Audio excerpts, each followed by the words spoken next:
할렐루야. 인사할 때 성령께서 당신과 함께 하십니다. 네, 성령께서 우리와 함께 하신 줄 믿습니다. 자, 오늘 마태복음 1장 1절에서 16절까지의 말씀을 근거로 해서 예수님의 계보에 동참하는 사람이라는 제목으로 은혜를 나누기를 원합니다. 한 해를 시작하면서 어떤 말씀으로 하나님 말씀을 전해야 될까요? 그랬는데 그 마음 가지고 이제 기도를 하는데 하나님이 주신 것이 예수님의 삶이었습니다. 예수님의 삶을 우리가 한번 다시 돌아보자. 2019년도까지 민수기의 말씀을 봤습니다. 민수기 14장, 15장에 있는 말씀을 저희가 봤는데 그 나머지는 이제 다음 기회에 하도록 하고요. 또 올해 들어서면서 이제 또 시작을 하는 저희들에게 주시는 하나님의 말씀이 뭘까 기도하는 중에 마태복음을 봤고 마태복음의 1장 말씀을 봤습니다. 여러분들이 너무나 잘 아시는 말씀이죠. 성경 일독하면 매번 작심하시고 읽다가 바로 책 덮어버리게 하는 말씀이 바로 이 말씀이지 않을까 싶습니다. 낳고 이 뭐 낳는 것을 뭐하러 이렇게 기록을 하셨을까? 족보에 대해서 이제 사람들의 생각이 다양합니다. 족보가 있다라는 것은 그 가문의 명예일 것입니다. 그런데 그 족보를 보는 사람들은 그렇게 즐겁지는 않죠. 왜? 그것이 누군가에게는 명예스러운 일이고 자랑거리가 되지만 읽는 사람들은 그렇게 쉽지만은 않은 것이죠. 근데 저와 여러분들이 읽는 성경도 마찬가지입니다. 이것을 그냥 있는 그대로 읽기만 하면은 참 의미가 없는데 이 말씀에 어떤 의미가 담겨져 있는가라는 것을 우리가 한번 생각을 해본다면 이 말씀 자체가 다르게 보일 수도 있다라는 거예요. 달리 보일 수도 있다라는 것이었습니다. 지난 우리 송구영신 예배 때 잠깐 제가 여러분들에게 소개해드린 매지가이라는 그림이 있었습니다. 그렇죠? 모르시는 분들이 계신가 보네. 매지가이라는 그림은 무엇이냐면요, 정상적으로 보면은 그냥 패턴에 불과합니다. 그림에 불과합니다. 그런데 눈을 이 사팔뜨기를 하면 그 안에 있는 입체적인 영상이 보이게 되어 있습니다. 그냥 보이는 것으로 보면은 그냥 패턴에 불과하고 아무런 의미 없는 그림인데 그 보는 방법에 따라서 그 안에 입체적인 영상물이 생겨나게 되고요. 그 입체적인 영상물의 다양한 모습들을 보는 것이 또 다른 편의 즐거움이 되기도 합니다. 저와 여러분들이 하나님의 말씀을 볼 때 그렇게 좀 보시면 어떨까요? 눈에 보이는 것에 그저 글자는 글이요. 넘어가지 마시고 이 말씀이 의미하고 있는 것이 무엇인가를 한번 생각을 하면서 성경 말씀을 보신다면 이거는 입체적인 어떤 하나님의 역사하심을 보게 되어질 줄 믿습니다. 오늘 그 믿음을 가지고 예수 그리스도의 계보를 다루고 있는 마태복음 1장에 있는 말씀을 통해서 이 시대를 보는 안목 그리고 역사를 주관하시는 하나님의 영적인 안목을 열고 한 해를 시작하시는 저와 여러분 되시기를 주의 이름으로 축원드립니다. 두 가지 말씀을 드리겠습니다. 첫 번째는요, 하나님의 비전을 찾으라라는 것입니다. 한번 읽어볼까요? 시작. 하나님의 비전을 찾으라. 이 계보의 말씀을 보면서 우리가 생각할 것이 있다면 그것은 그냥 족보로 끝나는 것이 아니라 하나님의 비전을 발견하는 성경 말씀이 되기를 원하시는 것이죠. 하나님의 의도가 들어 있습니다. 이 말씀 가운데 보면은 처음에 시작을 어떻게 하냐면 예수 그리스도의 계보, 아브라함과 다윗의 자손 예수 그리스도의 계보다라고 얘기를 하는데 저는 옛날 성경 표현이 더 좋은 것 같습니다. 예전에 있었던 성경 표현에는 이렇게 얘기하고 있죠. 아브라함과 다윗의 자손 예수 그리스도의 세계다라고요. 이것이 훨씬 와닿는 것 같습니다. 근데 다른 성경을 다 찾아보니까 그냥 족보, 계보, 아니면 기록 이런 식으로 번역을 해놔서 아마 이제 그런 의미 속에서 이것을 봐야 되겠구나. 근데 조금 더 확장된 의미가 있다면 이것이 예수 그리스도의 세계구나라는 그런 안목으로 보시면 더 좋을 것 같습니다. 근데 예수 그리스도의 세계라는 측면에서 이걸 본다면 이 말씀이 확 와닿는 거예요. 왜 그러냐? 마태복음 1장 2절부터 6절 상반절까지 시작되어지는 계보는 아브라함부터 시작해서 다윗에 이르는 것을 봅니다. 이 말씀을 여러분들이 이제 아까 한번 읽으셨으니까 함께 눈으로 보시고 또 함께 소리내서 읽으신 줄 압니다. 보니까 아브라함, 이삭, 야곱으로 시작해서 끝에 이새와 다윗으로 한 단락이 끝나고 맙니다. 자, 이 말씀이 말하고 있는 것이 무엇인가 봤더니 이것은 하나님이 나라를 세우기 위한 기초 작업을 하시더라는 것입니다. 하나님의 세계를 위한 기초 작업을 하신다라는 거죠. 그리고 이제 1장 6절 하반절부터 시작되어지는 이 다윗으로부터 시작해서 11절에 보면은 여고냐라는 표현이 나옵니다. 여고냐는 여호야긴이라는 유대 왕의 이름입니다. 실제 여기 성경 말씀을 자세히 이제 보시면은 표현이 17절에 가서는 14대라고 얘기를 합니다. 그런데 실질적으로는 14대가 아니죠. 왜냐하면 이스라엘 왕의 역사만 해도 다윗부터 마지막 왕인 시드기야 왕까지 보면은 22명의 왕이 등극하거든요. 그러니까 이 14대라는 말이 맞지 않는데 뭔가 이렇게 14라는 의미를 둔 데는 앞에도 14대고 중간에도 14대고 마지막도 14대라는 데는 뭔가 이유가 있는 것이죠. 그러면서 이것이 중간에 다윗부터 여고냐 이 왕들에 대한 기록이 나옵니다. 그렇다는 얘기는 이제 하나님이 전에는 이 나라를 준비하셨는데 이제는 중간에 보니까 하나님이 나라를 만드셨구나라는 것이었습니다. 하나님이 약속한 대로 나라를 만드셨다라는 것이고요. 그런데 이제 그 다음에 12절부터 나오는 12절부터 16절까지 나오는 내용은 무엇이냐면 포로로 잡혀갈 때라는 얘기가 나옵니다. 그렇다는 얘기는 나라가 어떻게 됐을까요? 바벨론으로 사로잡혀간 후라는 얘기는 나라는 이미 망했다라는 얘기입니다. 그리고 그 끝에 가서 누가 등장해요? 요셉의 아들로 예수 그리스도가 등장하는 것이 오늘 이 말씀입니다. 이 말씀은 무엇이냐? 이 땅의 유형의 나라는 앞에 하나님이 이루어 놓으셨어. 그러나 그런 유형의 나라는 그것으로 사라질 수도 있는 나라야. 하나님의 나라가 세워지기를 원하셨는데 하나님은 어떤 나라를 원하셨을까요? 영원한 나라를 원하셨을까요? 잠깐 있다가 사라지는 나라를 원하셨을까요? 그렇죠? 잠깐 있다가 사라지는 나라가 아니라 영원한 나라를 이 땅 가운데 이루기를 원하셨다라는 것입니다. 그런데 그 영원한 나라를 인간이 이루더라 못 이루더라 후자의 모습이었다라는 것이 이 중간에 있는 내용이 말하고 있는 것인 거예요. 그렇지만 그 눈에 보이는 나라는 결국은 세워져도 없어지지만 눈에 보이지 아니하는 하나님의 나라가 세워질 것인데 그 나라는 누가 통치하는 나라다? 예수 그리스도가 통치하는 나라다라는 것을 말씀해 주고 있는 것이죠. 예수님의 족보를 보면은 각 시대마다 하나님이 비전을 가지고 계시더라. 각 시대마다 하나님의 비전을 갖고 하나님의 목적대로 세워 가시더라라는 것이었습니다. 그래서 하나님이 점진적으로 일하시는 것을 보게 됩니다. 인류 초기의 역사로부터 이스라엘의 탄생과 흥망성쇠를 통해서요 하나님의 구원의 비전이 주도적으로 역사하고 있다라는 것을 보여주는 것이 바로 이 족보의 내용이더라라는 것입니다. 예수님의 계보는 단순한 족보의 내용이 아니라 하나님의 비전이었다라는 것입니다.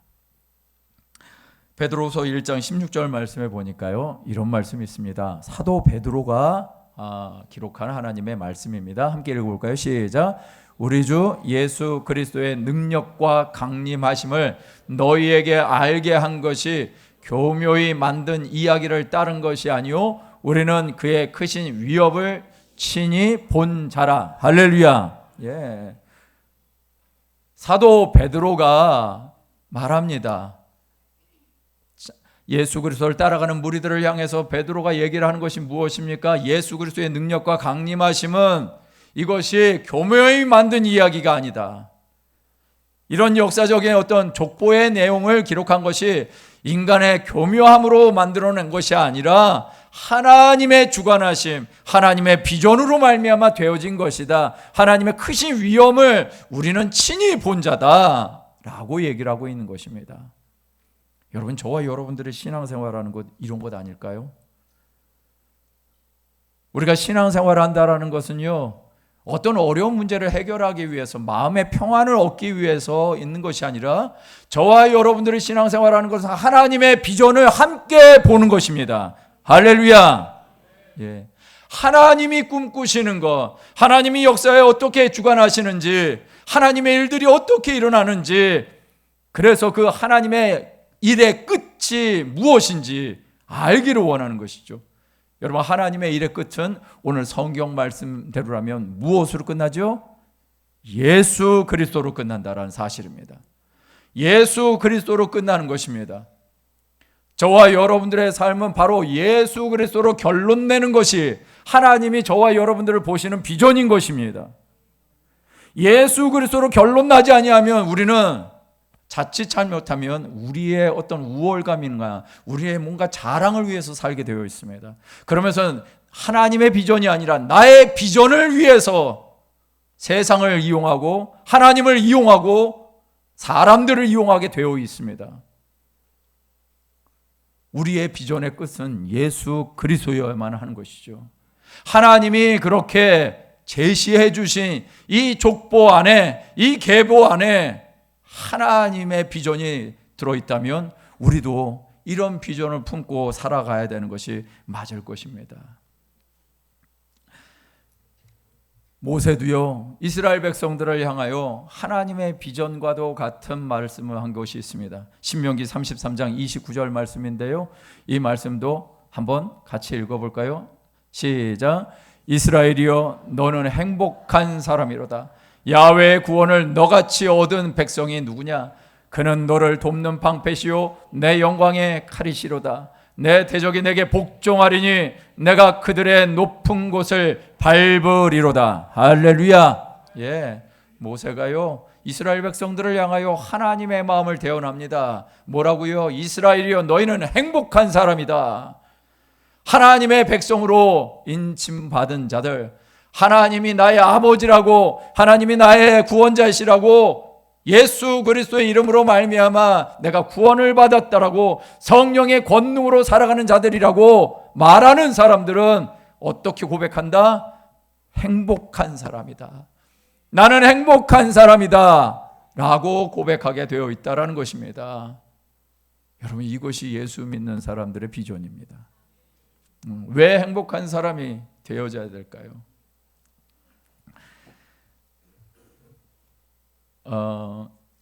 미국 인디안 사이에서 전해 내려오는 이야기가 하나 있어서 한번 들려드리기를 원합니다.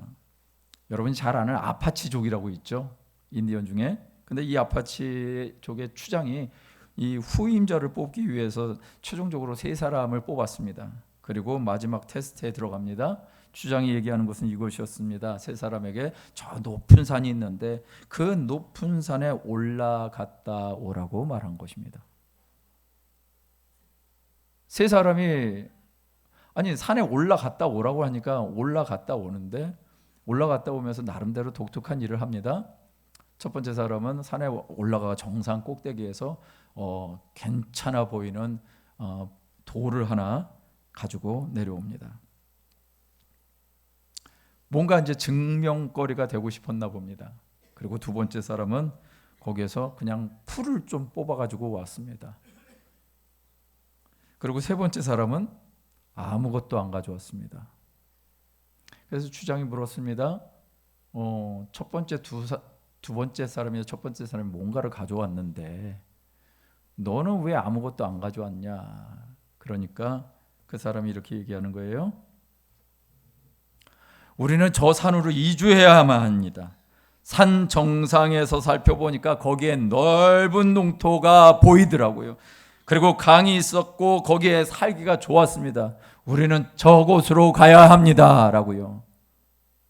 누가 후임 주장이 됐을까요? 돌 가져온 사람? 풀 가져온 사람? 아니, 아무것도 안 가져온 사람. 아무것도 안 가져왔지만 뭔가 방향을 갖고 있는 사람에게 주장이 되어지는 영광이 임하게 됩니다. 자, 이것이 무엇을 의미할까요? 내가 뭔가를 했다라는 것을 증명하는 존재가 아니라 이 백성의 리더,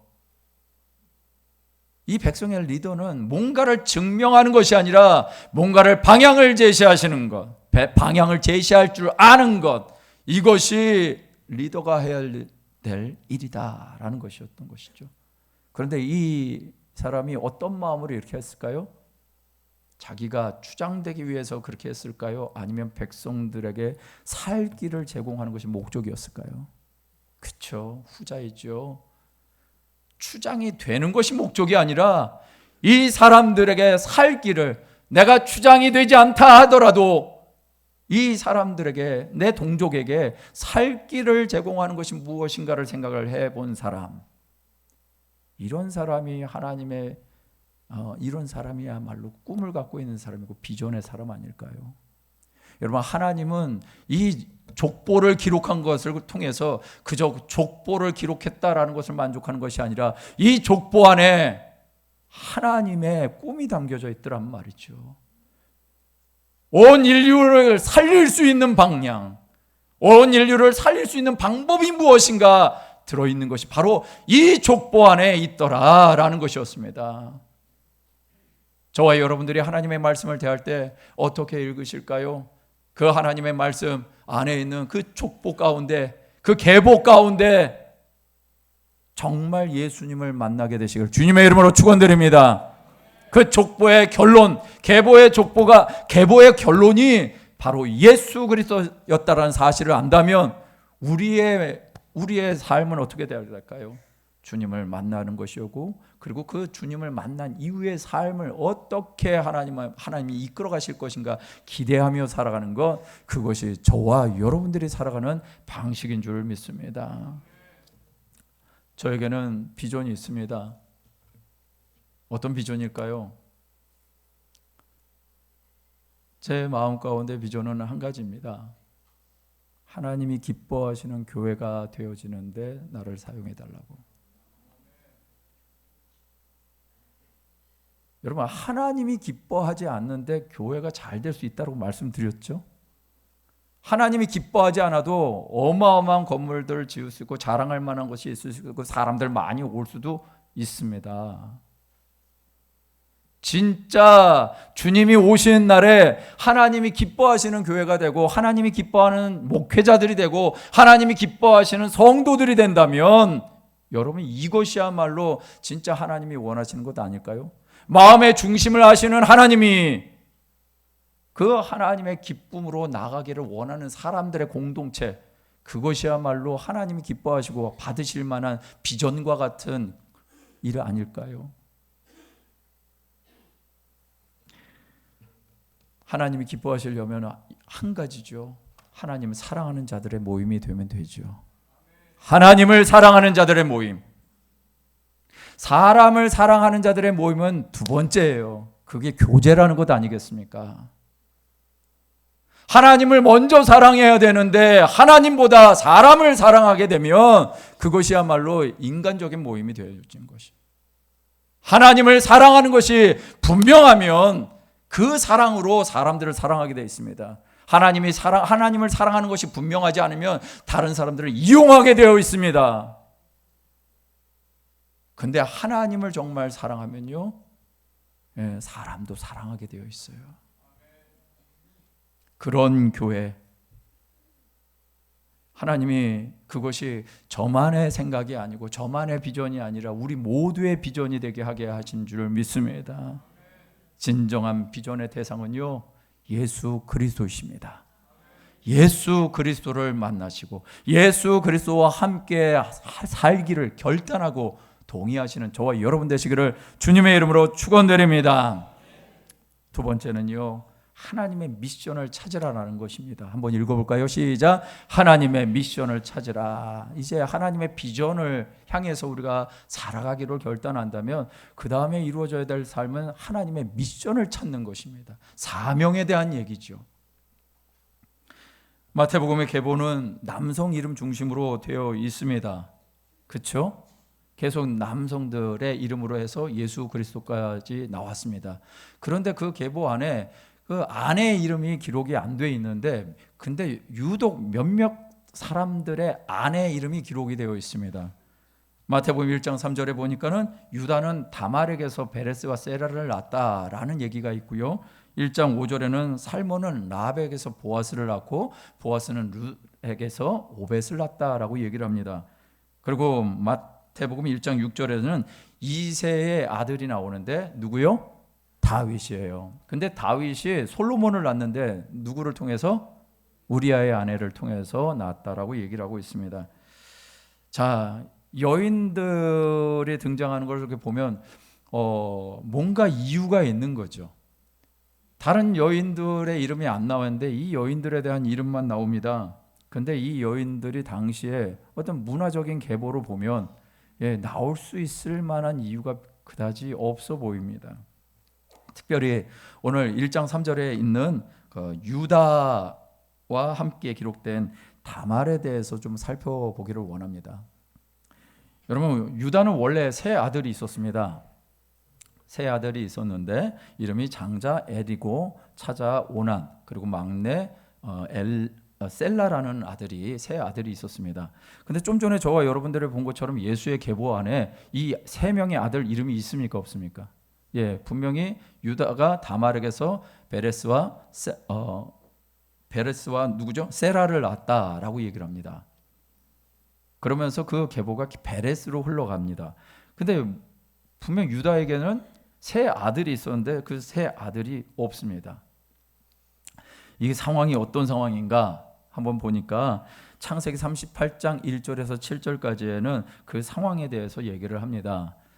이 유다가 세 아들을 가나안 사람 수아라는 사람의 딸과 결혼을 해서 세 아들을 낳게 되는데, 이 세 아들을 낳고 나서 이 엘에게, 장자 엘에게 유다가 다말이라는 여인을 이 아내로 주게 됩니다. 그런데 문제는 이 38장 7절에 보니까 이 엘이 야훼가 보시기에 악함으로 야훼께서 그를 죽이신지라라는 성경 말씀이 있습니다.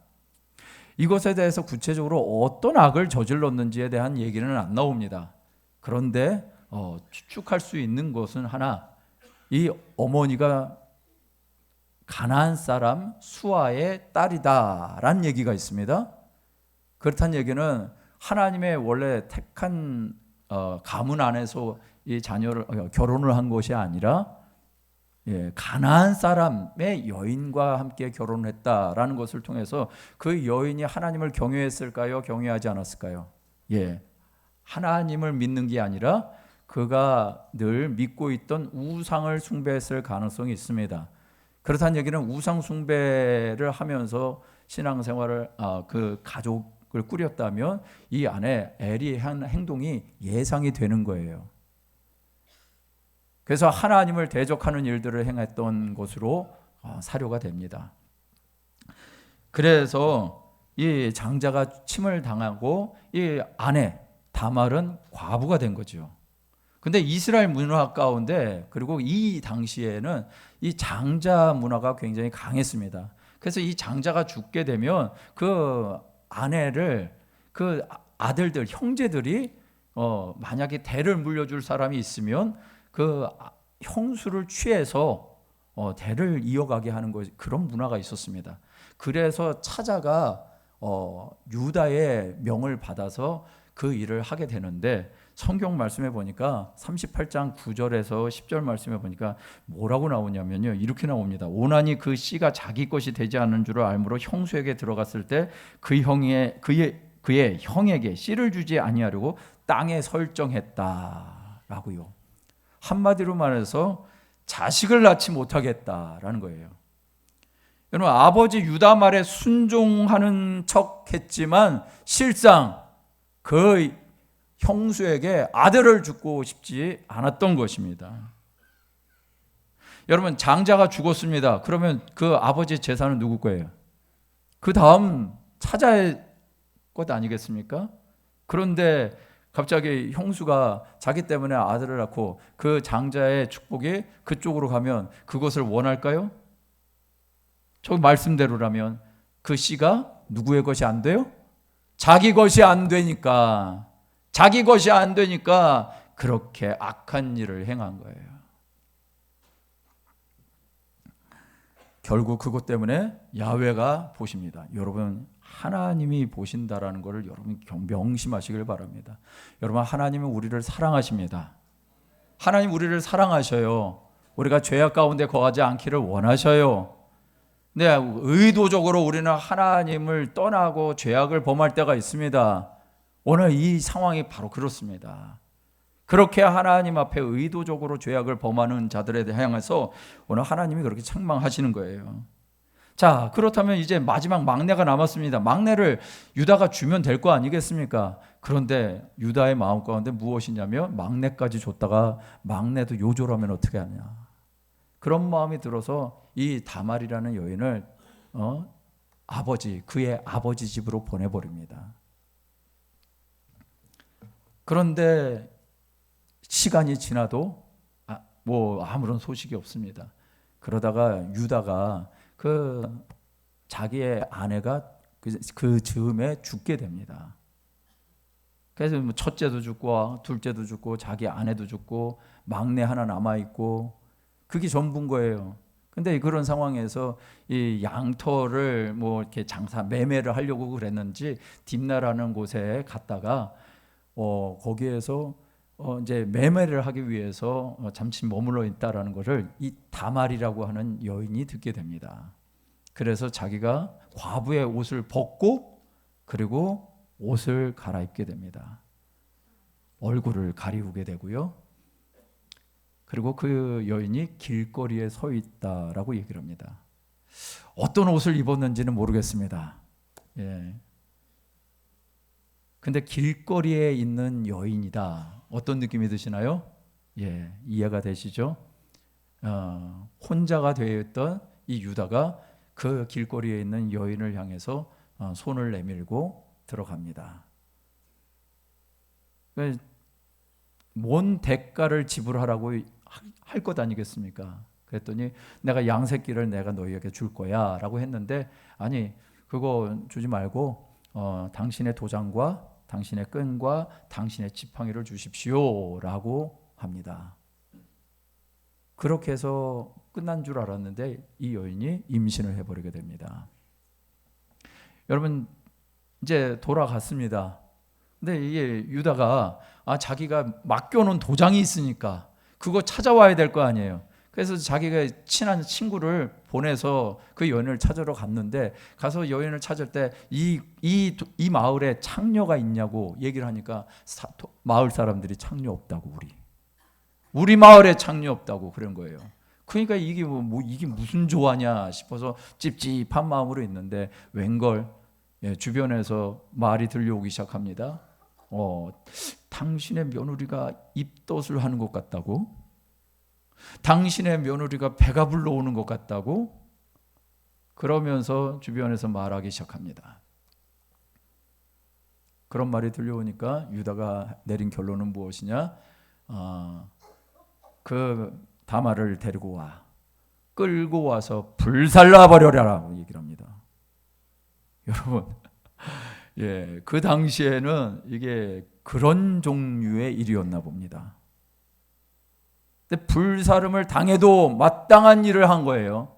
그런데 그 여인이 와서 내가 이 물건의 임자 때문에 이렇게 아이를 갖게 되었습니다 라고 해서 딱 디미니까 여러분 그 디민 증거가 누구 거예요?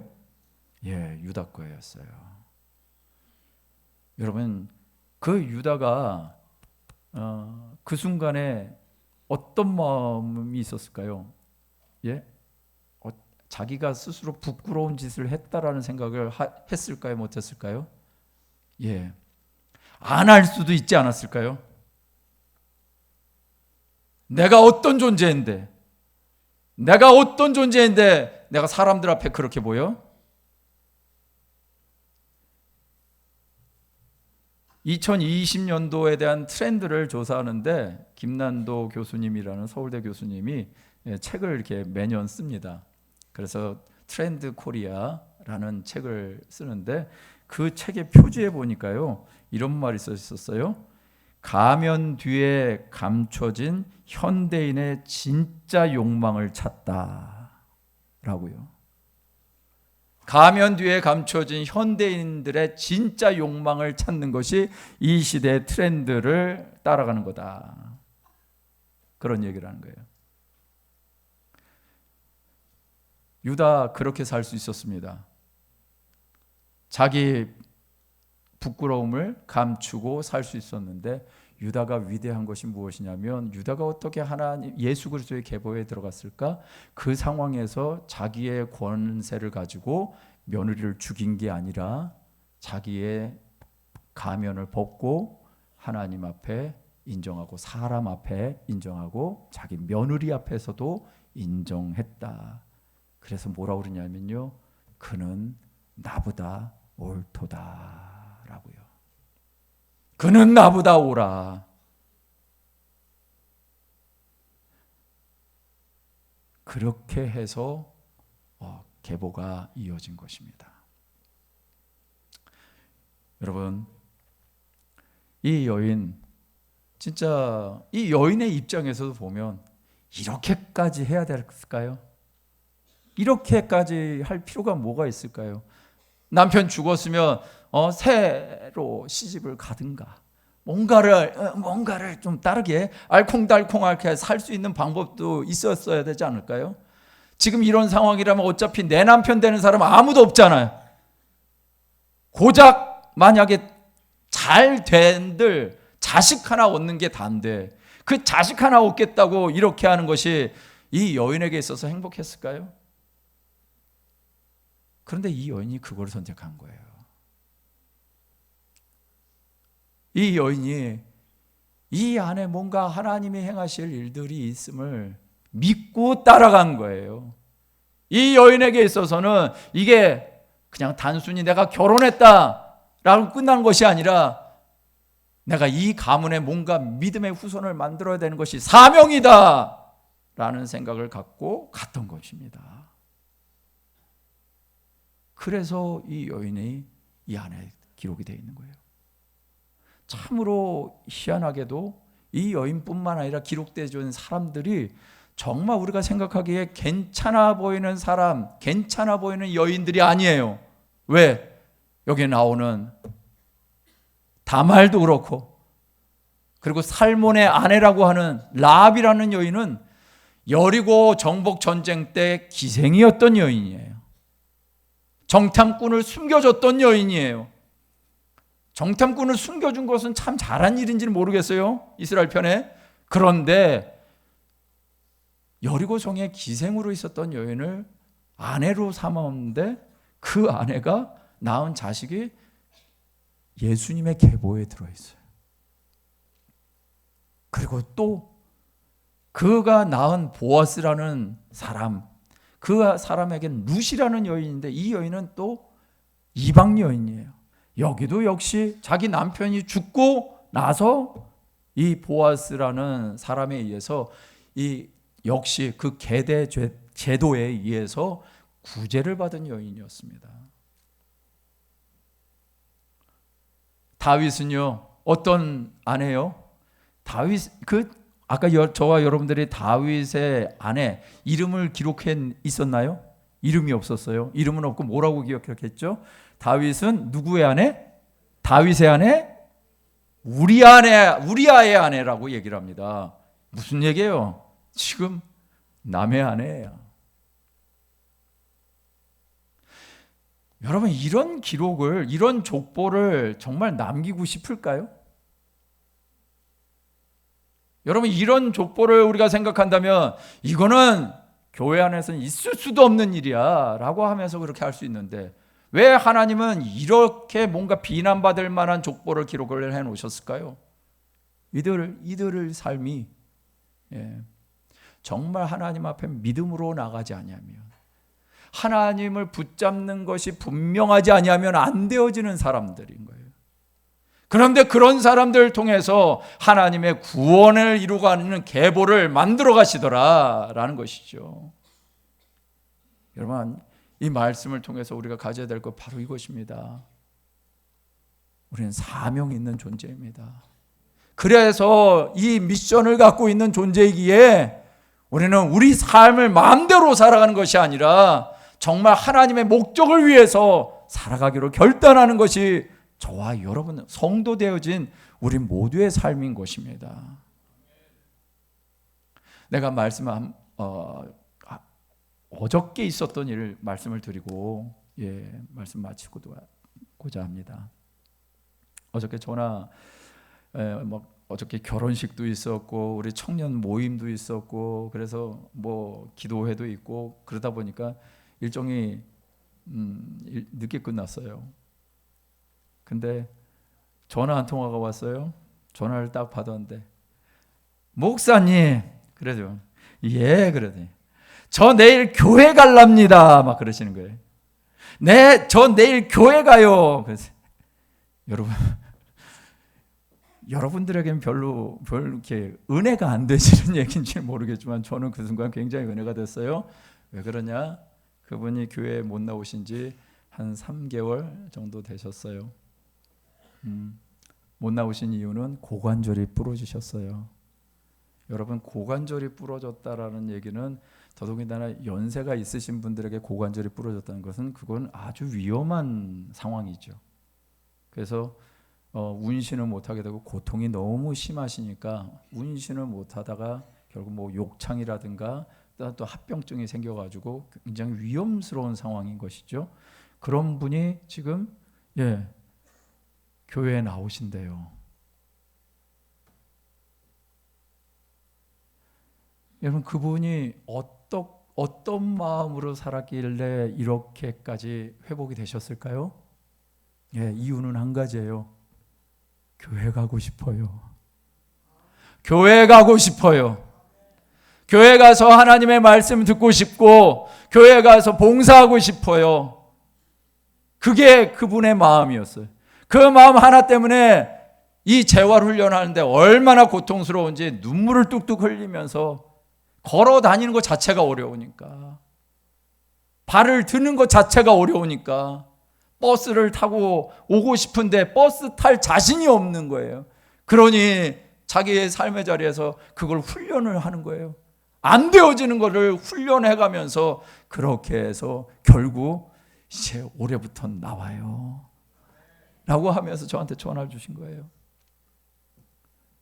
여러분, 하나님을 향한 비전이 있고 하나님을 향한 사명이 분명하면요, 내 육신의 환경도 바꿔버리는 것이 이것이 복음의 능력인 줄 믿습니다.